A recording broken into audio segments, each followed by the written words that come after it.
My wife and her sister fired me the moment they took over the company. We don't need lazy people like you, they said. I smiled politely and left. The next day, their father asked, why the hell did you fire him? Haven't you read the contract? When they saw the contract, they were shocked by what they saw. Because the contract was the firing. The office smelled different that morning. Not the usual faint scent of coffee and printer ink. No, this was sharp, artificial, like perfume sprayed to mask something rotten. I walked into the boardroom to see my wife Claire and her younger sister Megan already seated at the head of the table. Both wore the same smug expression. That combination of self-satisfaction and fake sympathy people use when they think they're doing you a favor while stabbing you in the back. Claire folded her hands. We've been reviewing the company's future, Daniel, she began, her tone sweet enough to rot teeth. Megan leaned forward. And honestly, we don't need lazy people like you dragging us down. The words hit harder than I expected, but I kept my face still. Lazy, I repeated softly. After 15 years building this place from nothing. Claire didn't flinch. Exactly. You've been coasting, and now that we've taken over, we're moving forward without you. Effective immediately. I glanced between them, my mind already racing, not in panic, but in calculation. I thought of the contract in my desk drawer, the one they clearly hadn't read. I smiled politely, pushed my chair back and stood. If that's your decision, I won't argue.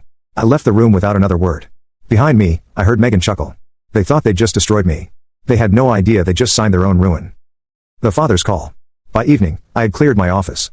No drama, no confrontation, just a clean exit. That night, I sat in my home study, a glass of whiskey in hand, going over the contract for the 100th time. Every word was a loaded weapon.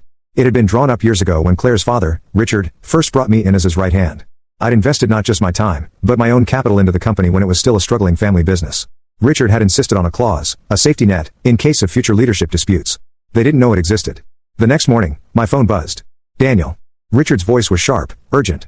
Why the hell did Claire and Megan fire you? I let a beat of silence stretch. You'll have to ask them.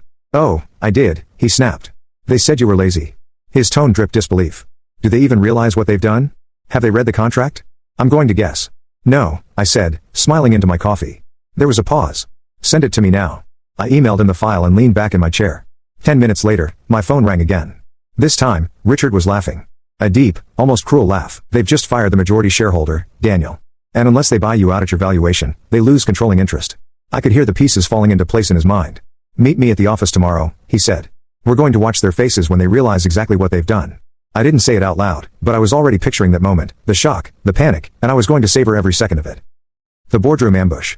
The next morning, the air in the boardroom was thick, not with perfume this time, but tension. Claire sat at the head of the table, phone in hand, scrolling like she had better places to be.